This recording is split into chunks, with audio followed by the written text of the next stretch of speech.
میں یہ سمجھتا ہوں کہ ہمارے ملک میں جو اینکر، جو دانشور اس طرح کی باتیں کر رہے ہیں وہ قومی مجرم ہیں، ان کو سزا ملنی چاہیے۔ وہ نظریہ پاکستان کے باغی ہیں جو یہود کی بالادستی کی بات کرتے ہیں، وہ آئین پاکستان کے بھی باغی ہیں۔ آئین پاکستان سے انہوں نے انحراف کیا ہے، تو یہ لوگ ہیں کہ جن کو جیلوں میں ڈالا جائے کہ ان کی بات کوئی نہ سنے۔ آج کی فلسطین زندہ باد کانفرنس کے اندر میں یہ بات کرنا ضروری سمجھتا ہوں کہ فلسطین امت مسلمہ کے ریڈ زونز میں سے ایک ریڈ زون ہے۔ یہ محض کسی خطہ ارض اور زمین کے ٹکڑے کا معاملہ نہیں، یہ امت مسلمہ کی بقا کا معاملہ ہے، یہ ختم نبوت کے فیضان کا معاملہ ہے، یہ قرآن کے ساتھ وفا کا اور ایمان کے ساتھ پیار کا معاملہ ہے۔ میں خراج تحسین پیش کرتا ہوں ان فلسطینی ماؤں کو کہ جو سال ہا سال سے فلسطین کی آزادی کی جنگ اپنے بیٹوں کے کلیجوں سے لڑ رہی ہیں۔ فلسطینی مائیں کہتی ہیں ہم بیٹے جب ہمارے ہاں جنم لیتے ہیں تو اس وقت ہی ہماری یہ نیت ہوتی ہے کہ ہم نے بیت المقدس آزاد کروانے کے لیے ان کی قربانی پیش کر دی۔ تو رسول پاک صلی اللہ علیہ وسلم نے تین جو نشانیاں بتائی تھی وہ تینوں اس علاقے میں ہیں جس کو اسرائیل کہا جاتا ہے، یعنی یہ دجال کا سارا سلسلہ جو ہے وہ قریب آ رہا ہے، اور یہ کرونا اسی دجالی سوچ کا ایک سلسلہ ہے کہ جس میں ڈیجیٹل کرنسی کے ذریعے پوری دنیا کی دولت اپنے قبضہ میں کرنا چاہتے ہیں۔ کاغذ کی نوٹ ہیں، ان کو تو جراثیم لگتے ہیں، پتہ نہیں ہزاروں لوگوں نے اس کو ہاتھ لگایا ہوگا تو یہ تو تم مر جاؤ گے، لہذا سارے نوٹ باہر پھینک دو۔ یہ نبی اکرم نور مجسم شفیع معظم صلی اللہ علیہ وسلم کے قدم حجاز مقدس کے بعد جس سرزمین چومے وہ فلسطین کی سرزمین ہے۔ بیت المقدس آج بھی رسول پاک صلی اللہ علیہ وسلم کی خوشبوؤں سے معطر ہے، نقش ہے جو دل پہ وہ تصویر پاکستان ہے، جذبہ الفت کی ایک تعبیر پاکستان ہے۔ کون اب تسخیر کر سکتا ہے ارض عشق کو، مصطفیٰ کے نام کی جاگیر پاکستان ہے۔ اس وقت جو سب سے زیادہ حساس معاملہ ہے ناموس رسالت مآب صلی اللہ علیہ وسلم کے معاملہ کے بعد وہ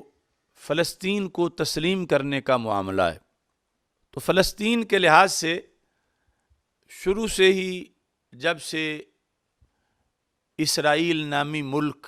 جس کا اصل نام جو ہے وہ کیان صہیون ہے، وہ کہ جس کو ملکوں کے اندر ولد الحرام کہا جاتا ہے، اس کو تسلیم کرنا، اس کی تحریک چلائی جا رہی ہے، اور کچھ عرب حکمرانوں نے معاذ اللہ اس کو تسلیم بھی کر لیا، اور اب اس کے لیے لابنگ ہو رہی ہے پاکستان کے اندر۔ کچھ نام نہاد مفکر، دانشور، اینکر وہ اس سلسلہ میں لوگوں کی ذہن سازی کر رہے ہیں۔ اگرچہ حکومت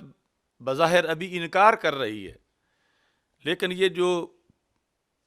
چھوڑے گئے ہیں لوگ اس طرح فضا ہموار کرنے کے لیے، ان کے پیچھے بھی یقیناً ان پر کسی کی سرپرستی کا ہاتھ۔ آج کی فلسطین زندہ باد کانفرنس کے اندر میں یہ بات کرنا ضروری سمجھتا ہوں کہ فلسطین امت مسلمہ کے ریڈ زونز میں سے ایک ریڈ زون ہے۔ یہ محض کسی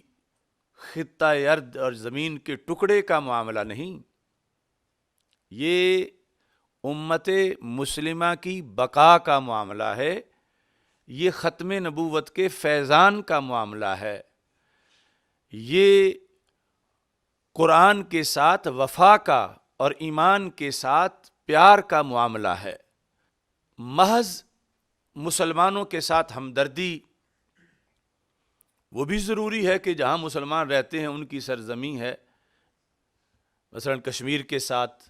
وہ بھی بڑا اہم مسئلہ ہے، مگر یہ تو سرزمین اسلام کی جو سلطنت ہے اس کی ایک شارگ ہے۔ یہ نبی اکرم نور مجسم شفیع معظم صلی اللہ علیہ وسلم کے قدم حجاز مقدس کے بعد جس سرزمین چومے وہ فلسطین کی سرزمین ہے، بیت المقدس آج بھی رسول پاک صلی اللہ علیہ وسلم کی خوشبوؤں سے معطر ہے، اور یہ ہماری غیرت کا معاملہ ہے کہ وہاں ہر ہفتے میں دوسرے ہفتے میں یہود کی فورسز کی نگرانی میں بے حرمتی کی جاتی ہے، اور صہیونی آ کے وہاں پر جو شاعر مقدسہ ہیں ان کی بے حرمتی کرتے ہیں۔ سب سے پہلے ٹرمپ کے عہد میں یہود کو مزید تھپکی دی گئی، اور ٹرمپ کے یہودی داماد نے سعودی عرب میں ٹرمپ کے ساتھ جب وہ آیا تو اس سلسلہ میں اس کا مستقل مشن تھا کہ وہ ابن سلیمان جو موجودہ ہے، ابن سلمان، اس کی ذہن سازی کرے اور اس سلسلہ میں سعودی عرب جو ہے وہ بھی تسلیم کرے۔ سعودی عرب اگرچہ بظاہر اب تک یہ لفظ نہیں بول رہا تسلیم کرنے کا، لیکن اس کی پالیسی کا جو دفتر ہے 7 دیگر ریاستوں کے لحاظ سے وہ تسلیم کر چکا ہے، تو انہیں ابھی بظاہر رکاوٹیں ہیں کہ لوگ رد کریں گے۔ جس طرح کہ سوڈان نے تسلیم کیا تو وہاں کے عوام نے اس سلسلہ میں تحریک چلانے کا اعلان کیا۔ تو یہود جو ہے ان کا قبضہ پوری زمین پہ معاذ اللہ کرنے کا پروگرام ہے، اور وہ ایک گریٹر اسرائیل جس میں مدینہ منورہ بھی شامل ہو، وہ اس کا منصوبہ بنائے ہوئے ہیں، اور یہ دھڑا دھڑ تسلیم کیا جا رہا ہے اسرائیل کو، تو یہ اسی کا ایک سلسلہ ہے۔ یعنی پہلے ان سے تجارت اور معاملات اس طرح کے کیے جائیں گے، اور پھر جہاں بھی وہ یہودی شیطان داخل ہو جائیں گے کسی ذریعے سے، تو پھر بالآخر یہ جو عرب حکمران ہیں یا جو سلطنتیں ان کو مان رہی ہیں، ان کی حیثیت محض ایک جو ہے وہ کٹھ پتلی کی رہ جائے گی، اور اقتدار اسرائیل کے پاس ہوگا، اور وہ جو چاہیں گے کریں گے معاذ اللہ۔ اور ان کا جو سب سے زیادہ جس پہ فوکس ہے وہ گنبد خضرا ہے، اور حرمین شریفین کی سرزمین ہے کہ وہ کعبۃ اللہ ہے، کہ جس کو وہ سمجھتے ہیں کہ یہ اسلام کے غلبے کی دلیلیں ہیں، اور ان کے ہوتے ہوئے ہم اسلام کو کیسے کمزور کر سکتے ہیں، تو ان پر قبضہ کر کے وہ معاذ اللہ اپنے برے مقاصد پورے کرنا چاہتے ہیں۔ اب ہمارے لیے ان چند مہینوں سے پہلے یا کچھ سالوں سے پہلے یہ تھا کہ جب پاکستان میں یہ نام لینا کہ اسرائیل کو تسلیم کیا جائے، اس کو بھی جرم سمجھا جاتا تھا کہ اس بندے نے یہ کیوں کہا ہے۔ پاکستان کے ہمارے پاسپورٹ پہ لکھا ہوا ہے کہ یہ بندہ سوائے اسرائیل کے ہر شہر میں جا سکتا ہے، ہر ملک میں جا سکتا ہے۔ تو لبرل لوگ شور مچاتے تھے تو ہم ان کا گلا دباتے تھے کہ ایسا آپ نہیں کہہ سکتے، لیکن جب سے یہ عرب حکمرانوں نے سستی، بزدلی، بے اہمیتی دکھائی ہے، تو اب ان لوگوں کے منہ بھی کھل گئے کہ اگر وہ بھی مسلمان ہیں، وہ عرب ہیں، وہ یہ ہیں، وہ ہیں، اور اب یہاں پر مسلسل اس سلسلہ میں لوگوں کے ذہن بدلنے کی کوشش کی جا رہی ہے، اور اوپر سے ہزاروں چینل دن رات جو غیروں کے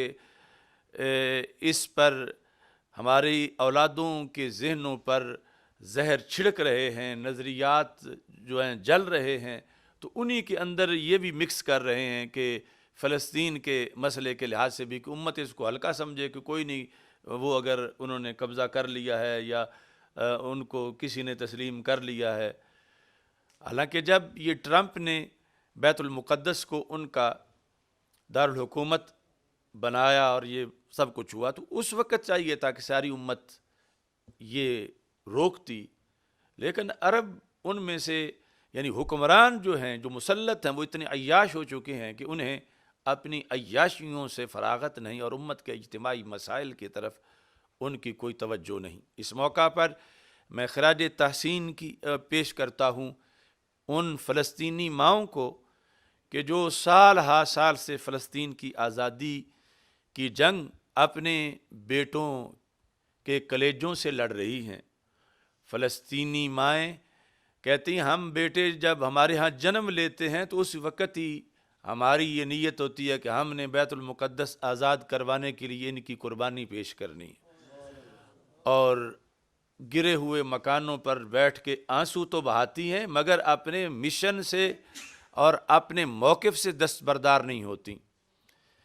کتنی نسلیں خیموں میں بالغ ہوئیں، کتنے سال گزر گئے، سلام ہے ان عظیم ماؤں کے دودھ کو، سلام ہے ان کے دودھ میں موجود غیرت کو، سلام ہے فلسطینی مسلمانوں کے جذبہ جہاد کو۔ لیکن یہ اب پوری امت کو ضروری ہے کہ دیکھیں کہ ان کو مسلسل ٹینک چڑھائے جا رہے ہیں، ان پر مسلسل ان پہ راکٹ چلائے جا رہے ہیں، اور یہ جو پڑوسی ہیں کتنے مسلمان ملک، یہ تو تھوڑا تھوڑا کندھا بھی دباتے تو ان کی چیخیں نکل جاتی۔ اتنے مسلمان ملکوں کے بیچ میں وہ شر پھیلا رہا ہے، اور پھر مزید کسی نہ کسی علاقے پہ قبضہ کر لیتا ہے، اور وہ علاقے والے جو ہیں وہ پیچھے ہٹ جاتے ہیں، چلو کوئی نہیں، یہ ایک پہاڑی تھی اس نے قبضہ کر لیا۔ تو اس بنیاد پر یعنی جو رسول پاک صلی اللہ علیہ وسلم نے حدیث میں بتایا تھا کہ ایک جگہ کی کھجوریں پھر پھل نہیں دیں گی، اور ایک چشمہ جو ہے، ایک سمندر اس کا پانی خشک ہوگا، تین جو نشانیاں بتائی تھیں وہ تینوں اس علاقے میں ہیں جس کو اب جو ہے اسرائیل کہا جاتا ہے۔ یعنی یہ دجال کا سارا سلسلہ جو ہے وہ قریب آ رہا ہے، اور یہ کرونا اسی دجالی سوچ کا ایک سلسلہ ہے کہ جس میں وہ ڈیجیٹل کرنسی کے ذریعے پوری دنیا کی دولت اپنے قبضہ میں کرنا چاہتے ہیں، کہ یہ آہستہ آہستہ کہیں گے کہ کسی چیز کو ہاتھ لگے تو یہ جراثیم لگ جاتے ہیں، تو یہ جو کاغذ کی نوٹ ہیں ان کو تو جراثیم لگتے ہیں، پتہ نہیں ہزاروں لوگوں نے اس کو ہاتھ لگایا ہوگا تو یہ تو تم مر جاؤ گے، لہذا سارے نوٹ باہر پھینک دو، اور جو نمبر ہے اس کے ذریعے ایک جو ہے وہ کرنسی بنائی جائے گی، اور اس طرح وہ جب ان لوگوں کے پاس اپنی دولت ہی نہیں رہے گی اور وہ سب لوگوں کی دولت کے بن جائیں گے محافظ، کنٹرولر، جس طرح کتنی چیزیں ہیں کہ جن کا اصل جو ہے وہ کنٹرول ان کے پاس ہے، مسلمان صرف ان کے صارفین ہیں اور استعمال کرتے ہیں۔ تو اس طرح پیسے کا بھی کرنا چاہتے ہیں، اور جب پیسے ہی نہیں رہے گا کسی کے پاس، اور جو پیسہ مارکیٹ میں چلتا ہے اس کا کنٹرول ان کے پاس ہوگا، اس کی چپ وہ سنبھالیں گے، تو پھر کتنے بڑے نتائج گمبھیر ہو جائیں گے۔ اس میں کوئی شک نہیں کہ یہ دین غالب رہے گا قیامت تک، لیکن دجالی سوچ اپنا کام کر رہی ہے، تو ہمیں اس کے مقابلے میں سوچنا چاہیے کہ کیوں یہ مسلم امہ کے حکمران اپنی ڈیوٹی پوری نہیں کر رہے۔ تو میں یہ سمجھتا ہوں کہ ہمارے ملک میں جو اینکر، جو دانشور اس طرح کی باتیں کر رہے ہیں وہ قومی مجرم ہیں، ان کو سزا ملنی چاہیے۔ وہ نظریہ پاکستان کے باغی ہیں، جو یہود کی بالادستی کی بات کرتے ہیں، وہ آئین پاکستان کے بھی باغی ہیں، آئین پاکستان سے انہوں نے انحراف کیا ہے۔ تو یہ لوگ ہیں کہ جن کو جیلوں میں ڈالا جائے کہ ان کی بات کوئی نہ سنے، اور وہ بتدریج ان کی رسی جا ڈھیلی کی جا رہی ہے۔ اور اس کے ساتھ جو ہے وہ یہ ذہن میں رکھا جائے کہ اگر فلسطین معاذ اللہ ان کے سپرد کیا جاتا ہے تو یہ چھوٹا سانحہ نہیں، یہ امت مسلمہ کی اجتماعی خودکشی ہے کہ اپنے ہاتھوں اپنا قتل کر جائے گی امت۔ تو اس بنیاد پر فلسطینی تو ڈٹے ہوئے ہیں، اور عہد ہے ان کا کہ ہم آخری بچے تک دیں گے قربانی، لیکن ارد گرد کو حیا کرنی چاہیے۔ اور پھر پاکستان کی سلطنت جو کہ مدینہ منورہ کی سلطنت کا عکس جمیل ہے، یعنی اگر آج پاکستان جا کے حفاظت کرے فلسطین کی تو یہ ہوگا کہ مدینہ منورہ کی سلطنت والا کام کیا جا رہا ہے۔ اور اس صورتحال کے اندر جو ہے وہ ہمارا ایمان کا جو ریڈ زون ہے، مکہ مکرمہ، مدینہ منورہ، اور یہ ہمارا قبلہ اول فلسطین کی دھرتی، اس کے لیے ہمیں امت کو بیدار کرنا ہے، اور اس سلسلہ میں جس حد تک ہو سکے ہمیں اپنا کردار ادا کرنا ہے. اور یہ جو کرائے کے ٹٹو اور ایجنٹ ہیں، یہ لبرل جن کو چھوڑا گیا ہے، جن کے خون میں یہودی پیسہ سرایت کر چکا ہے، ان کا منہ توڑ جواب دینے کی ضرورت ہے. اور اس لحاظ سے ہمیں یہ واضح کرنا ہے کہ ہم کبھی بھی اپنے جیتے ہوئے اس ملک کو اسرائیل کی بالادستی تسلیم نہیں کرنے دیں گے. اور یہ جو نظریہ پاکستان کی سلطنت ہے، اس کے حکمرانوں کو اسرائیل تسلیم نہیں کرنے دیں گے. اور قرآن و سنت کی روشنی میں ہم قائد اعظم محمد علی جناح اور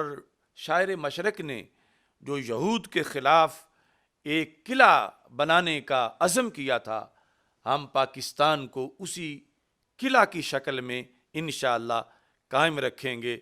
نقش ہے جو دل پہ وہ تصویر پاکستان ہے، جذبہ الفت کی ایک تعبیر پاکستان ہے.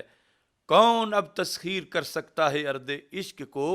مصطفیٰ کے نام کی جاگیر پاکستان ہے. اللہ تعالی ہم سب کو اس عظیم مشن میں کامیابی عطا فرمائے. وآخر دعوانا الحمدللہ رب العالمین. فلسطین کے مجاہدو ہم تمہارے ساتھ ہیں، فلسطین کے مجاہدو ہم تمہارے ساتھ ہیں، فلسطین کے مجاہدو ہم تمہارے ساتھ ہیں، فلسطین کے مجاہدو ہم تمہارے ساتھ ہیں. لبیک